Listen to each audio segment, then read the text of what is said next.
মুক্তিযোদ্ধাদের গলায় জুতার মালা পরায়, আমি বলে দিতে চাই তাদের গলায় একদিন মালা পড়বে। বৈষম্য বিরোধী আন্দোলনের এখন কোঠা করতেছ না? মুক্তিযোদ্ধার কোঠায় অসুবিধা হয়েছে, এখন কোঠা করো না? তাকে সম্মানী দিচ্ছ না? স্বাধীনতা যোদ্ধাদের সম্মানী দিতে অসুবিধা, এদের কথা স্বাধীনতা সম্মানীদের সালাম দিয়ে দিবা। কিন্তু আমাদের মধ্যে চেতনা থাকতে হবে, আমাদের চেতনা নাই।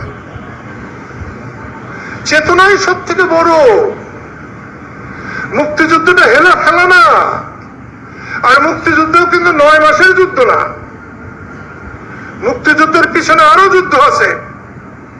টোটালি সেই যুদ্ধকে যদি তোমরা অস্বীকার করে শুধু 9 মাসের যুদ্ধ হও, তাহলে 4 বছরের মূল্য হবে না তোমাদের।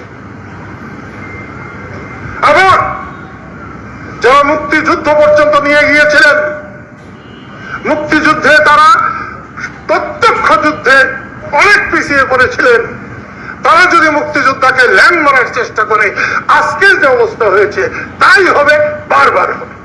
সবার উপযুক্ত সম্মান দিতে হবে, দিলেই আমরা সবাই সম্মানিত থাকব। মুক্তিযোদ্ধাদেরকে ছোট করার কম চেষ্টা হয় নাই, কাদের স্মৃতিকে ল্যাং মারার কম চেষ্টা হয় নাই।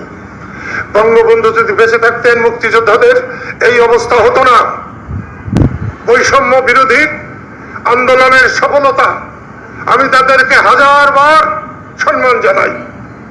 কিন্তু তারা যখন, অথবা তাদের নামে যখন মুক্তিযোদ্ধাদের গলায় জুতার মালা পরায়, আমি বলে দিতে চাই তাদের গলায় একদিন মালা পড়বে। আমি কালকেও বলেছি, শেখ হাসিনার পতন আল্লাহর তরফ থেকে হয়েছে। তিনি কাউকে সম্মান করেন নাই।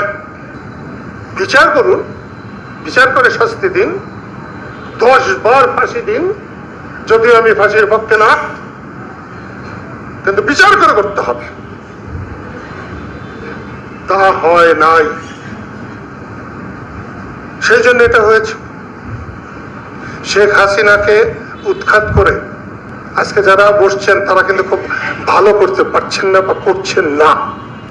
শেখ হাসিনার 16 বছরের সরকার আমলে যে দুর্নীতি হয়েছে, 10 মাসের আমলে তার চেয়ে বেশি দুর্নীতি যদি হয়, তাহলে কে ভালো?